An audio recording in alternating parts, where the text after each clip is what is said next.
Feliç Sant Jordi a tothom.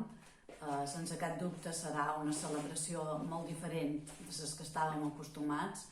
però estic convençuda que entre tots farem possible que aquest 23 d'abril torni a ser la gran festa dels llibres que tots volem que sigui i que ha de continuar sent. Com veus, jo estic aquí envoltada dels meus llibres, dels que m'han acompanyat durant tota la meva vida, primer com a lectora i després també com a escriptora. Com sabeu, la meva darrera novel·la, la darrera novel·la que vaig publicar, que és La de les cendres, és una novel·la que és la primera que vaig començar a escriure fa molt de temps i la que m'ha costat més i per tant també la que m'ha duit més satisfaccions. És una novel·la que està dedicada als perdedors de la guerra. Hi ha molta dolor, molta tristesa, molta humiliació, molta por, però també hi ha molt d'amor, que és la salvació dels personatges i que crec que ens dona una lliçó que en aquests moments tan complicats que estem vivint és molt oportuna. En aquests moments, aquesta novel·la, vam dir que es va publicar el 14, ja fa molts anys que no en publico cap més. Les meves ocupacions no me deixen els temps que jo voldria per continuar escrivint, però sí que sempre tenim els escriptors qualque cosa en marxa. De fet, ja li tenia el 2014, per tant, aquí és encara. I faré un petit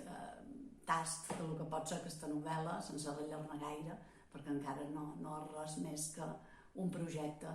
Però sí que segurament hi haurà personatges que mos faran anar de Brussel·les a Marsella, de Marsella a Alger, i en la qual Menorca tornarà a tenir un protagonisme molt destacat. I no vull acabar sense una recomanació literària, més una recomanació literària molt especial, del color dels ocells de l'Emili de Balanzó, un amic estimat que mos ha deixat fa pocs dies i que, entre moltes altres coses, era un excel·lent escriptor, però jo us recomano aquesta novel·la, que és la primera que va publicar i per la qual me va atorgar el títol de padrina literària seva, cosa que me va fer molt feliç, tenia aquest honor, i sempre feien broma, no?, sobre si jo era o no la seva padrina literària. És una novel·la que jo crec que el lector quan l'agafa no la deixa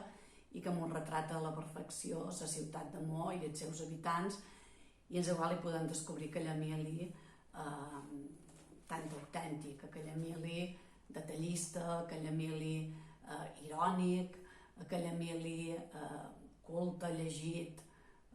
volumiós, afable, l'Emili també més entranyable. Per tant, crec que vull acabar aquesta petita convidada a Sant Jordi amb la lectura d'aquest llibre i desitjar-vos a tots que tingueu un feliç Sant Jordi i que no oblideu que els llibres, que la cultura en general, és allò que us alimenta l'ànima.